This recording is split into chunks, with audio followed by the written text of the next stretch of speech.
Thank you. Sweet. All right. Hey, everybody. Thanks for that intro. Yeah, so we're pretty excited to be here and to be actually able to share some of our research that we've been doing over the past couple of months with you. During this session, we'll dive into two different mobile surveillanceware tools that we've come across.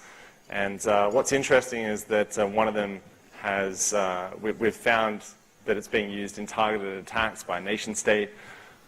So we'll dive into a little bit of that, as well as the people that are behind it, and some of the other tooling that they're also responsible for.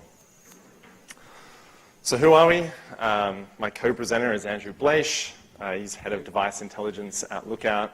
I'm from Lookout as well, and I head up our professional services. And one of the main things that we do, that we're really passionate about, our jobs about, is basically researching different targeted attacks, specifically on mobile, and seeing how these tools are used, what capabilities they have, who's behind them, where they're deploying them in the world, and just how successful they are. So if you've been following this space a little bit, you might remember us from other research into different malware families, such as Pegasus for iOS, and the Android version Cryosaur as well. Late last year, we released a report on Dark Caracal, which, if you're unfamiliar with that, it was an investigation into targeted attacks that ultimately led back to the Lebanese, a facility belonging to the Lebanese intelligence in downtown Beirut. And there are a bunch of other families that we've also reported on in the past. So if you're interested in this space or would like to know more about any of these families, we're around for the next couple of days. Catch us after the talk, down by the pool. More than happy to talk mobile malware. Cool, so there's a bit of background information to get everybody up to speed and on the same page that I'll kick things off and go into in just a second. Following that, we'll take a peek under the hood at the Android surveillanceware tool known as Stealth Mango before moving to look at the infrastructure behind this tool, and ultimately we'll look at some security weaknesses that were present on it that allowed us to actually retrieve exfiltrated content that these guys had taken from compromised targets. And then we'll go into who are the people behind this and who are the main identities responsible for this Stealth Mango tool. And we'll tie that into an iOS component as well called Tangelo before looking at some of the attack vectors that have been used.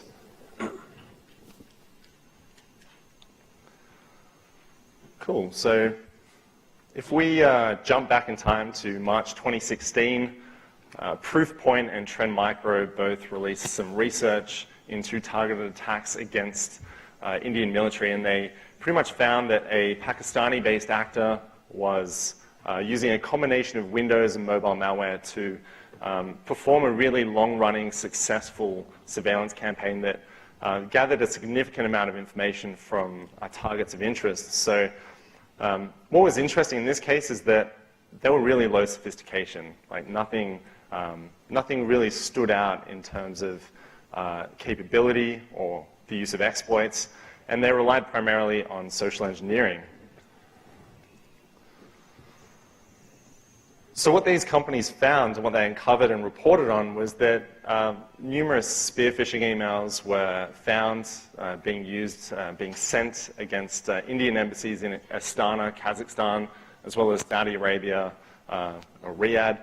And we're basically looking at the typical social engineering playbook here. So these guys had some textual content that was trying to convince the recipient to actually open a malicious attachment that would ultimately result in malware being on their system. It's nothing too fancy. Now, in combination to this, they also had a watering hole that had a lot of Indian military-themed content, various articles about things like pay increases, the amount of time you have to spend rotating as a colonel, to even housing information for military staff members. And all these articles had malicious links on their pages that, no surprise, if you click them, bad things would happen to your machine. So some of the things that stood out was that these actors, despite having a really low sophistication, they're able to get 16 gigabytes of data from 160 targets, and it was highly targeted. So they were pretty successful in that sense. But then both these companies found that, despite being targeted, this was really amateur at best, sloppy at worst. So how sloppy is sloppy? Let's take a look. When you look at the infrastructure being used by these guys, the front door was essentially left wide open. So all the exfiltrated content that they had taken was publicly accessible to researchers or anyone that just happened to stumble across the right URL path. So awesome for fourth-party data collection. But what made this even worse is that these guys were testing all this malware out on their personal developer information and essentially the identities of the people behind this attack just sitting up on command and control infrastructure and being accessible to the world. So what was found amongst that cache of exfiltrated data was a conversation with a developer called Sajid Iqbal. You can see that there on the right. And if you do searching around this guy's name as well as his mobile number, that links it directly to the domains appsatech.com and goodyapps.com, and that will play into things a little bit later on in this talk. But one of the other things, or one of the other identities that came up in this report was command and control infrastructure linked to an individual called Faisal Hanif. So if we do a bit of researching around these guys, I mean, this is incomplete work experience, but there's definitely some overlap that stands out. We can see that both of them spent some time working for a mobile VoIP company called Vopium. And what's kind of crazy to me is that despite being reported on in the Operation C Major and Transparent Tribe reports that I just showed, they really didn't care. They're like, whatever, our names are out there, but we're still going to keep operating and doing what we do. So they've actually been linked to the use of AndroRat, which is a commercial Android surveillanceware tool. They've been associated to the development of another Trojan called Smesh, and then they've gone down the shady rabbit hole of creating spouseware. Now, if you're unfamiliar with spouseware, it's pretty much as creepy as it sounds. It's applications that are marketed as apps that you would install, say, on your significant other's device or desktop, and you would essentially spy on them to make sure they're not cheating on you. So it's a perfect recipe for a wholesome relationship, I think. And what we found is that these guys are linked to a number of companies that push that and promote that kind of tooling. So Ringster, Tracozy, Stealth Genie, The One Spy. And more recently, Faisal Hanif had a startup called Super Innovative that Sajid also works at. They have a phone monitoring application, various secure VoIP services. I'm a little confused as to why they decided to use these images. Like, these have been taken from their website. So you can go there, it's still up. I guess they just use some sort of template, but it seems odd that they've got like hotel rooms, couches, bathtubs. Don't know. Still confused about that one. So these guys have been pretty successful on the spouseware side of things. They've been able to sell these tools, and we're assuming they've made a fair bit of money out of that side of their business. Now on the side, they've also been creating custom versions of these tools that they sell specifically to nation states, which is what we'll be diving into today. So Stealth Mango is the Android side of things, and Tangelo is the iOS component. Stealth Mango, just a bit of background as to why we actually called it that. It's also known as Stealth Agent. However, based on the developers actually calling their iOS component Tangelo, we found references to mangoes on servers and decided to just roll with Stealth Mango. So Amnesty International has put out a report and called it Stealth Agent. So if you come across that, it's the same thing.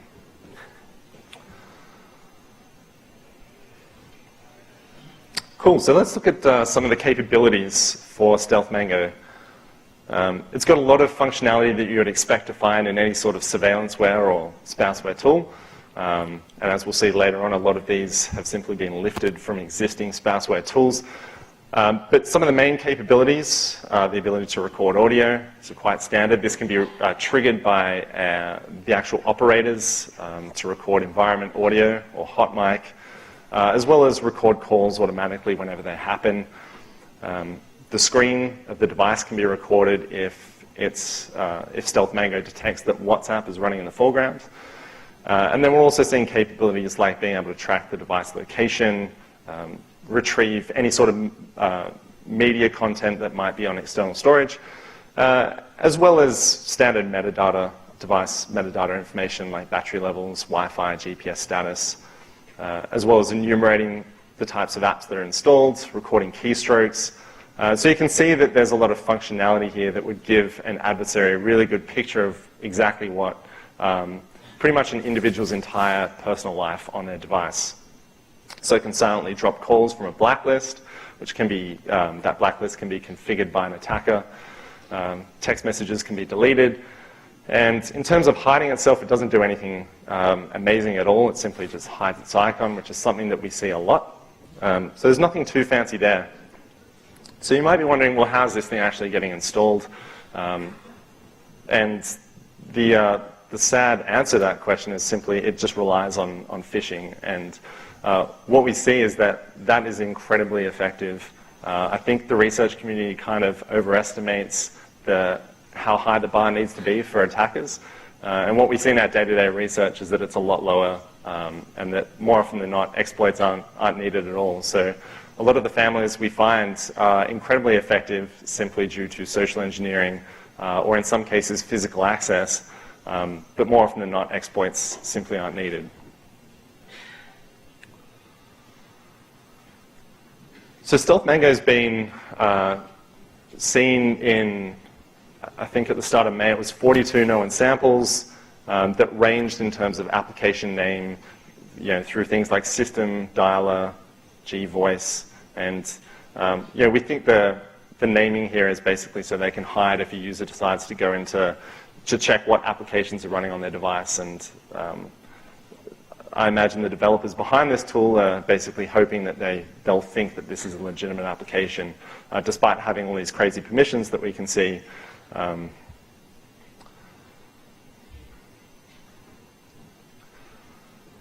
So if we take a look at how it communicates with a C2, when a device is first compromised with Stealth Mango, what it will do is it will beacon out to a C2 and essentially hit a PHP script providing an IME as well as a tag. The tag's hard-coded, and we think that is each sample or each set of samples will have a different tag that we think relates to a specific campaign that it's being deployed in. Cool, so a C2 will pretty much process that and be like, awesome, thanks for checking in. Here's a bunch of modules that I'd like you to enable. So we can see it saying, pictures is enabled, I'd like you to get SMS, a GPS interval of 1, and then you can see audio time. It's got an array there with 10 and 1400, and essentially what that does is say, can you record for 4 hours between the hours of 10 a.m. and 2 p.m. So it's pretty much just setting up and configuring a device to do whatever an attacker wants. So we can see that when a client actually gets that, it starts handling that request, and it responds with, once again, its IME, and then text message information, followed by call logs. So you can see how many calls a user's made, to what numbers, at what time. And then this has been kind of shortened, but it also provides a list of packages that have been installed on that device, followed by some of that metadata, so things like the device name, what's the battery level, how much storage is free, and that sort of thing. And at this point, the C2 just processes that, and we can actually take a look at, in this investigation, we're able to have a look at some of the PHP running on the back end. I'll save you the trouble. It's a complete mess. There's a lot of, as you can see, there's a lot of commented out old code. We can actually remove all those comments and skim through this really quickly. But basically what's happening is that a bunch of arrays are being set up. Information that's provided from an infected device is then basically handled and put into these arrays, at which point it's then inserted into a MySQL database. So we can see things like the message data, location information, contact data. That's all being stored onto the server.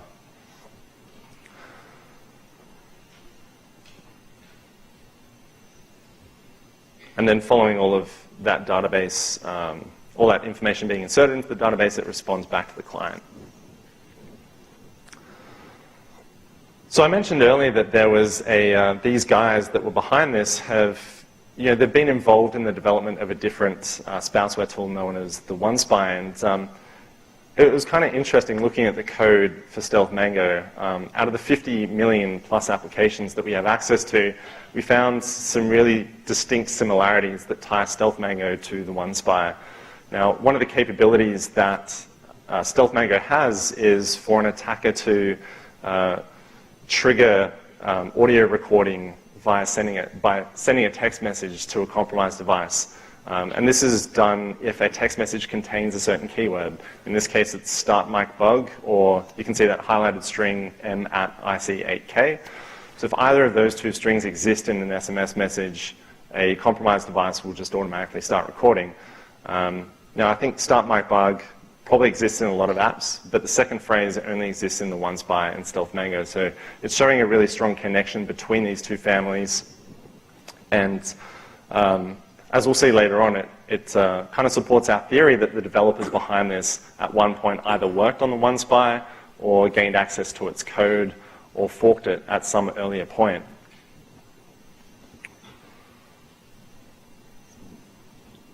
And kind of following on from that, the code similarities don't really end there, so we can see the way that the way this app actually checks what permissions it has are identical, as well as the way it disables mobile data. I mean, these capabilities aren't unique, but the fact that they're basically sitting right next to each other and they're laid out almost identically kind of supports that theory that these guys have worked on both tools at some point. And yeah, this extends to also where information is stored on external storage. It's the exact same directory. And then there's also dead code that we believe these guys were implementing at some point in the OneSpy. So there's functionality that essentially checks whether a user can text while they're driving, as well as there's geofence functionality. And that's not implemented in Stealth Mango. And if you go back far enough into the OneSpy code, there are points where it hasn't been implemented as well, but they've since implemented that functionality. So you can see there's, at some point in the past, these guys stole that code or copied it and built their tooling from it. So where's the OneSpy from? A bit of background into that company. It's run by a group called Oxygen. They're a Sydney-based company, but they have developers around the world. And as I mentioned, there's pretty good indication that these guys have reused parts of that code. And that also is not specific to the Android side of things. It's also the case on iOS.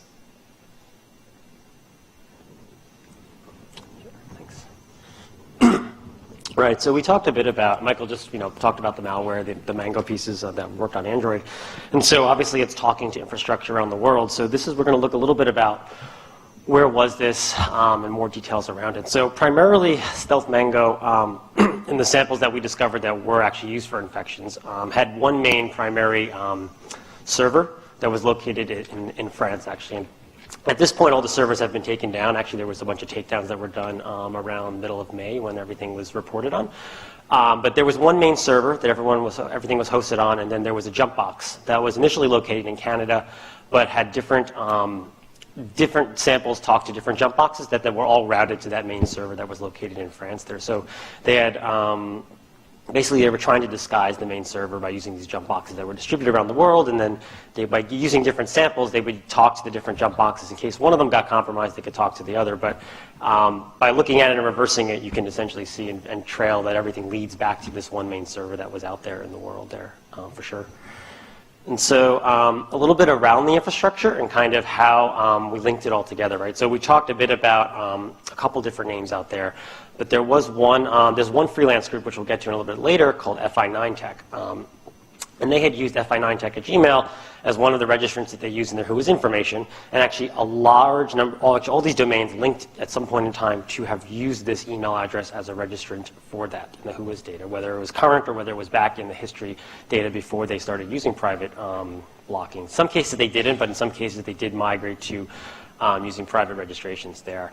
But what you can see is you can see a lot of different spying domains that were there that were used, and also additionally the different types of apps that they did develop that were not spyware, but that were used for kind of legitimate purposes. I think PuppyTell was one of them actually, and a few other ones that were used for development cases like that, and also super innovative as well. So everything just kind of linked to this one group's email address that was there. And additionally, there was phone number linkage that led us to, when we looked at that and how they were registered, we were able to link through all the different jump boxes that were existing there and through the registrations as well, which linked all directly back to the main server that we had discussed previously is there as well. Now, what was really interesting about this infrastructure, like normally you see C2s, they'll post some data to a PHP script or something that'll process the data and it'll go away. What we discovered on these boxes was that the users were administrating them as well. They were using them for development purposes, but also were using them for C2 infrastructure for the surveillanceware.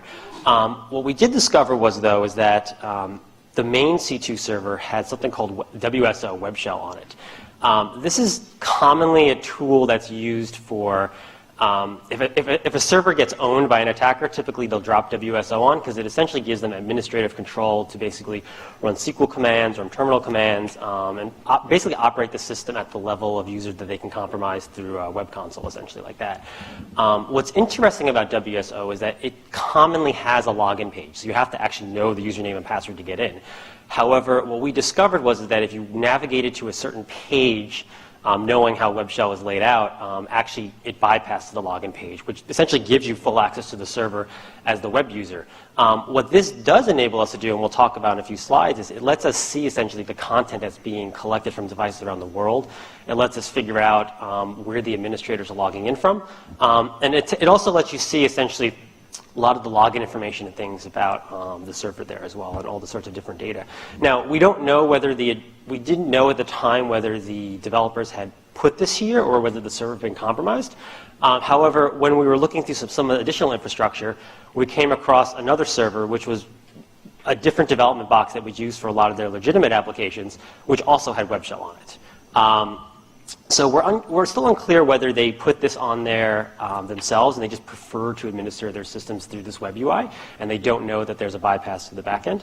But this does give us insight to see all the different companies we've talked about, right? Linkages to things like AppsterTech and MobileCare and Stealth Agent, actually, a big name, actually. And a lot of the code that we see actually out there, they had one point in time tried to start another surveillanceware company called Stealth Agent, and you can kind of see remnants of that in the footers of the PHP code that say, Stealth Agent and the servers and domains where they're sending the data there.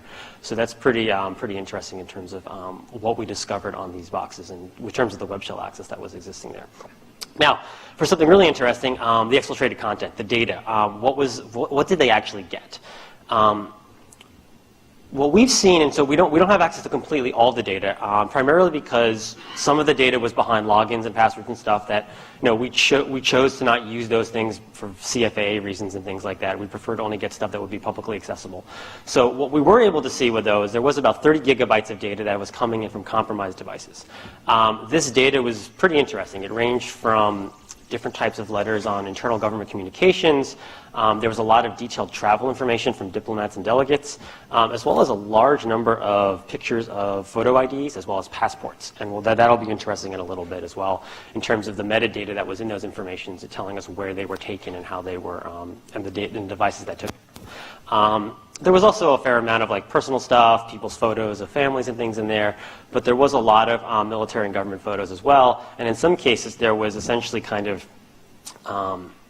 while they weren't going after things like U.S. Army personnel, there were photos and images and data from those people in there just by accidental exfiltration because they had communicated with officials in some of these governments that were being spied upon out there. And so A large amount of the data was images, and what we did notice is that when we started examining this, it was kind of minimal. There was some data there, but right around the time where the reports came out and the takedowns occurred, actually, we had seen a large spike in the amount of data that was being collected. So they had eventually were kind of doing a little bit of development through December, January, and actually we saw this with the APKs where they kept developing, they kept updating them, they kept changing features. They actually updated code on the server side as well as they were QAing their own product essentially.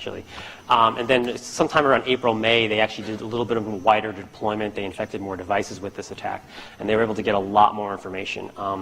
And as Michael mentioned, though, what's really curious about this is that they didn't need to use any exploits in this case. So they just simply had to phish the user and say, please install this app. And we actually have images of the actual phishing attacks later on.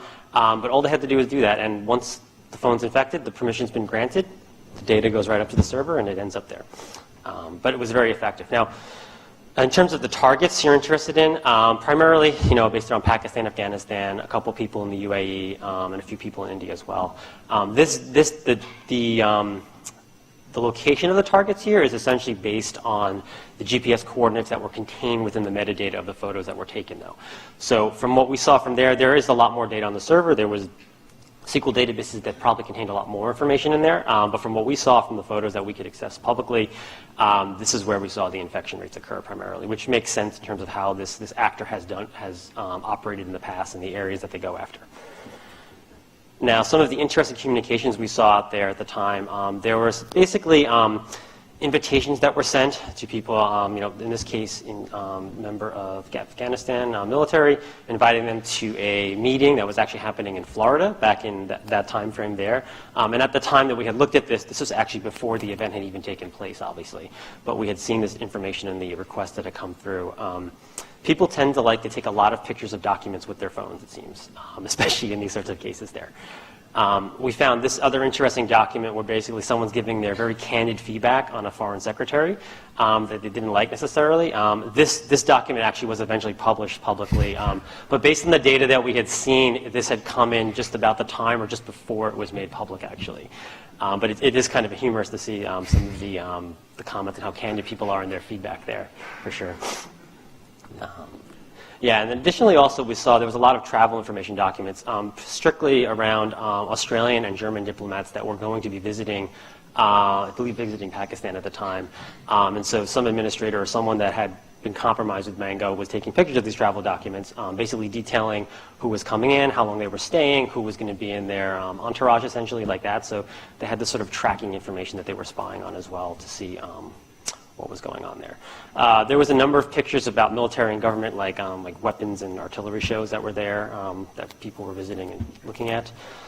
There was also some closed-door meetings as well, where there were officials from different groups meeting, exchanging awards and having discussions and stuff. And we've blurred all the people out as best we can without having a complete black box over the image so you can see something. But there was a lot of these images as well that were happening in there. Different sort of more closed-door sessions with people of interest in those areas. Different sorts of meetings and training sessions that were happening with kind of giant floor-based maps. We blurred all the locations out and stuff because it may have been sensitive. We're not military experts on the data, but we imagine that some of it might have been fairly sensitive on what was there. But a lot of this content was going on in there that was being collected from the devices. Additionally, there was GPS tracking that was going on. This was the data, though, from pictures that were taken that were collected. Actually, no, sorry, my mistake. This was actually from some of their GPS tracking. In some cases, we were actually able to see the IMEIs of the phone numbers that were used. And if you plug them into certain scripts on the server, you could get back the last 100 or 200 GPS coordinate locations. And what's interesting with this is someone that's actually inside the Ministry of Defense within Afghanistan as well, showing that Pakistan had compromised those devices out there of interest purposes. And then I mentioned kind of the EXIF data from the photos and passports. What we saw a large collection of passports, and some of them are there on the right that are blurred, that were all being taken from the Kandahar airport. So someone had an infected phone, whether they knew it on purpose or not, but they were taking pictures of passports from the airport, and all that data was being exfiltrated out. Specifically, I forget, was they targeting a certain group? Yeah, they were targeting people from Iran, actually. Passports seemed to be, that was the theme among this data that we saw that was happening in there as well. And so I'll hand off to Michael to talk more about the identities of these guys. Sweet, thanks. Yeah, so we can see there was definitely some primary targets that they were going after, but then also a lot of information regarding people from Western countries that had kind of been impacted as well. In terms of identities, we've kind of touched on a few of these people already. So Sajid Iqbal, Faisal Hanif, and I guess the kind of web of spouseware that they've built up and that they sell. Doing a bit more research into the infrastructure behind these various tools that are out there show that these guys are pretty lazy. They reuse a lot of their infrastructure, and what that means is that not only are their C2s hosting sometimes legitimate applications and are being used to support that kind of back-end communication for apps that you can find in the Play Store, but they're also being used to stash exfil from these applications as well. So researching around all that infrastructure, as Andrew pointed out, tied things back to a group of developers called FI9 Tech. So you can get their services for about $50 an hour. They've got presence in a number of different countries. They like yogurt and eating that on the street, I guess, as well. But then also the people that work for FI9 Tech and that are associated to this company also have links to Appsitech, Vopium, Oxygen, and Super Innovative.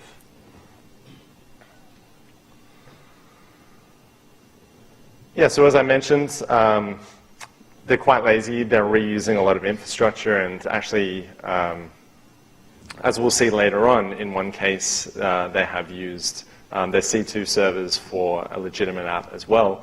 But then they've also, you can kind of track their evolution of and their plans to actually expand out into the iPhone space, as there are a lot of domains that suggest some sort of iPhone spying tool. So we've got iPhonespyingsoftware.org, iPhonespyingapps.org. I'm seeing a theme. And then as we saw, as we'll see in just a second as well, the exfil suggests that these guys dog-fooded and essentially tested this, like we saw originally way back in the past with OPC, Major, and Transparent Tribe testing on their own devices and machines. They kind of liked doing it back then. They kept doing it now. And that made it fun as a researcher to just be like, wow, this is the actual developer, and this is their device or a device of their relatives. Yeah, so a lot of their other infrastructure, is managed by Faisal, and doing, pretty much anyone can do OSINT around his handle, IMFNE on the right-hand side. You can see that, and that brings up a lot of additional infrastructure as well, so you can play along as well.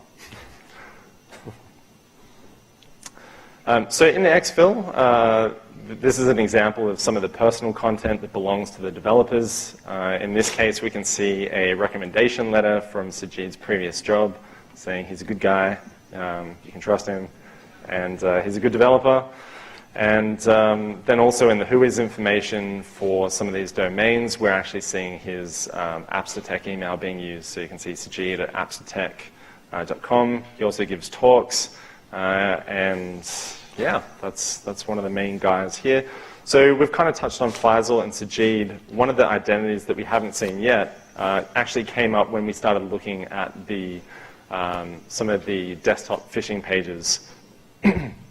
So this is an example of one of those pages. If we take a look at the code, we can see that whoever created this just unfortunately for them was kind of sloppy. They copied it despite it having their accounts in the source code. So it's kind of a big mistake. You can see they're all there. And I think the one that's of interest is the one in the middle that actually pops up in a YouTube video that is about DDoS attacks using botnets. And that conveniently says, hey, you can follow me here on Facebook. And it's this guy. Thanks, buddy. So Asim Khan, that kind of round outs the identities that are associated to this. All right, this gets a little enhance. So looking at some of the information around where admin login's coming from, they actually geolocate to an area in the G8 area in Islamabad, Pakistan. This is primarily a government area, so lots of government facilities and buildings, and in this case, it's right on the Ministry of Education, but we're thinking it could be that just specific, or that general area, I should say. take it away on the iOS side? Sure. No, we'll talk a little bit about the iOS stuff. So to kind of preface with this, so when we were looking through a lot of the exfil data that we had gathered, we noticed a lot of the EXIF data from the images was pointing to iPhone devices, a lot of iPhone 6s, a lot of iPhone 6s at the time of when it was collected. And we were a little confused because we had only seen Android implants, right? We had talked about Stealth Mango. We only seen the APKs that we were able to collect and analyze. So we said, like, it sounds like they have iOS capabilities, but we haven't been able to find the implant yet. When we went through and went hunting through a lot of the infrastructure, we actually ended up coming across a Debian package, and that'll be important for a second, that was sitting on one of the developer servers, actually, that's also used for legitimate purposes as well. Obviously, a lot of mixing between personal and spying and just general development stuff that they're doing in businesses. And so we ended up coming across this package there that had all the same identifiers and things that we had seen in the Stealth Mango samples, pointing to that they have iOS capabilities that they've built for things like the OneSpy, obviously, because the OneSpy targets and sells something similar. But then also this one had all the identifiers for things like Stealth Agent and things like that that link it to Mango as well very strongly, and other companies as well. The reason why a Debian package is interesting is because on iOS it's a little bit harder to get access to the same types of level of data than you can get on Android by asking permissions. So with this implant that they had developed, they required actually that the user, and which is common in spouseware actually, is basically the person who's trying to attack that phone has to essentially bring their own jailbreak, basically, right? These guys are not supplying the exploits to break into the phone, but if you have a device that's on an old enough version, you can use a jailbreak that exists and get into the device. And so they had this Debian package that could be installed in the same sort of fashion there as well, which is interesting. And it goes after kind of the same types of data that we saw with Mango: call records, video, gallery images, surrounding audio recordings. Likes to go after the SMS messages, GPS coordinates, and a lot of this stuff really is only possible once you have on a compromised device actually there that exists. Because an app can't just request a permission on iOS to get the SMS data. It actually has to have a compromised phone to be able to go into the database and copy that data out and go from there. What was interesting is that when we found the sample, though, is we were able to figure out the bundle ID, which is com.mobilecare. The reason that's interesting is because in prior development lives for these guys, they had another company called MobileCare that had been developing some legitimate applications as well that are no longer up on the App Store, but that had been using the same sort of company name. And so they had basically reused that in this case when they were building and developing this implant as well. And we talked a bit about why we called it Mango, because in this one, actually, the iOS sample, they named it Tangelo, so we wanted to keep kind of the fruit naming standard across both of those things there. But that was interesting. The other pieces, though, that were good, and this is actually, I'll show this is a sample of what was in there. This may have been highly much a development sample because of how they had a lot of extra test data and things that were left within the Debian package itself that was there. Some different plist, different types of test database data that kind of indicates a little bit about who was developing it and what they were going after and collecting. Additionally, though, is the fact is that this was they had signed this with their signing profile. What that does is that gives us an indicator about who is the actual name behind this, actually. And Apple keeps a record of all this stuff because you have to pay for a developer account to be able to sign an application. And then from this, actually, you can see the name that was there, and I believe that name, Mushtaq, came up within some of the other OS int work that we were doing and looking around within those cases there. But this is essentially the data that was there. What's also interesting is those provisioned devices out there, actually. If you were to give those to someone that tracks these things, actually, they know where all those device IDs belong to, essentially, because they're registered in developer portals. So those are all the devices that they were testing this implant on, basically like that, providing a big picture about that. So additionally, and this is kind of the footprint of it when it's installed on the phone. So it kind of does what a typical jailbreak tweak or app does when you have compromised phone. It installs an application on there. In this case, the app's called iNotifier to kind of try to hide a little bit if you were to look at the stuff.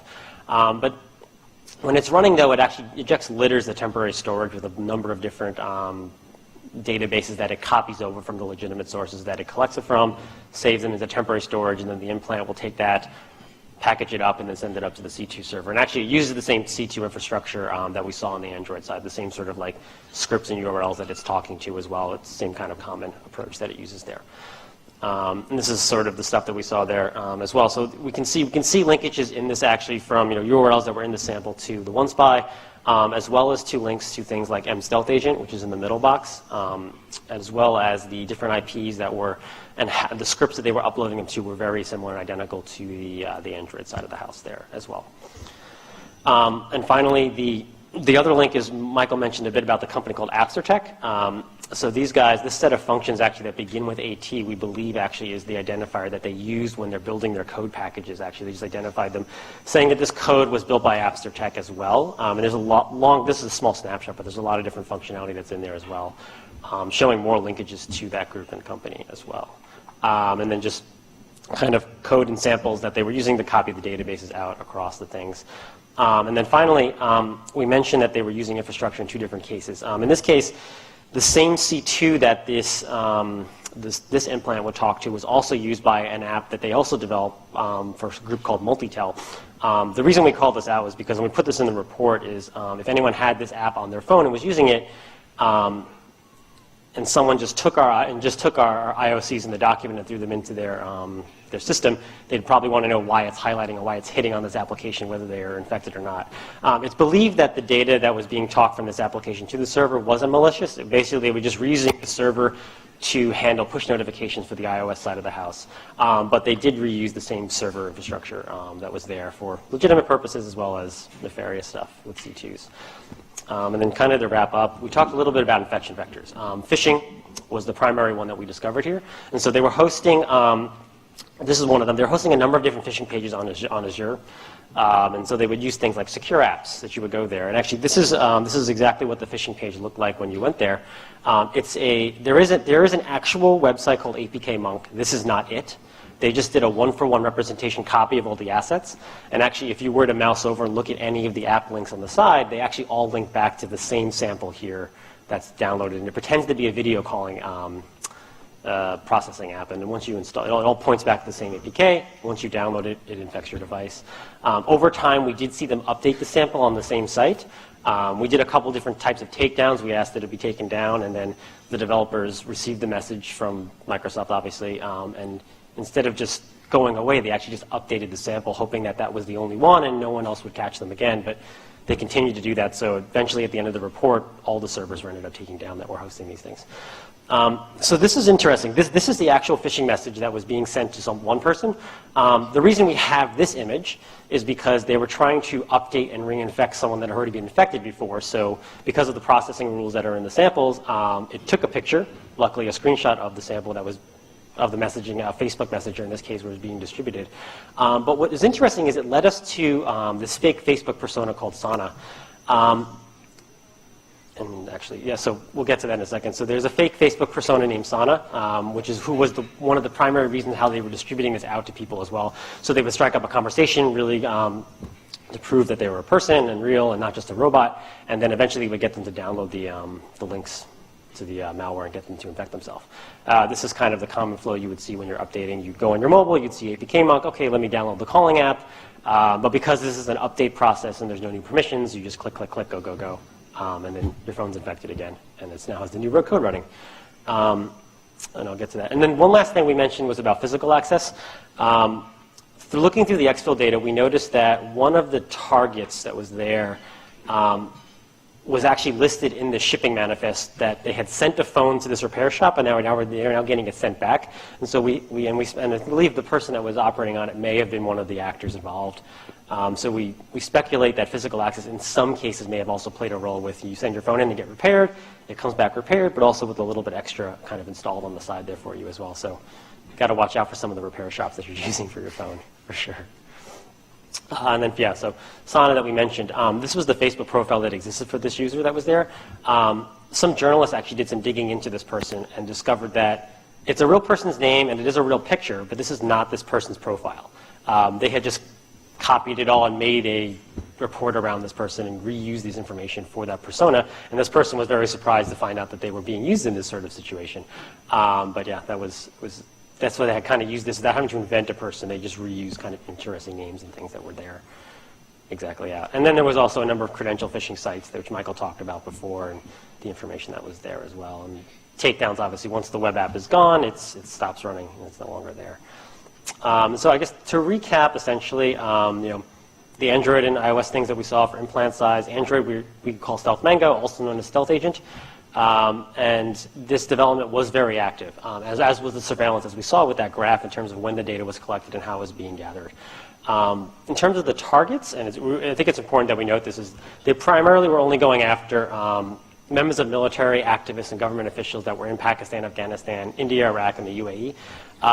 But there was some inadvertent collection of other people from different countries in the world, solely by just proximity, them being in the same room where the pictures were taken, or they were visiting those countries, and documents with their names kind of came across the desks of people with the malware infection in there as well.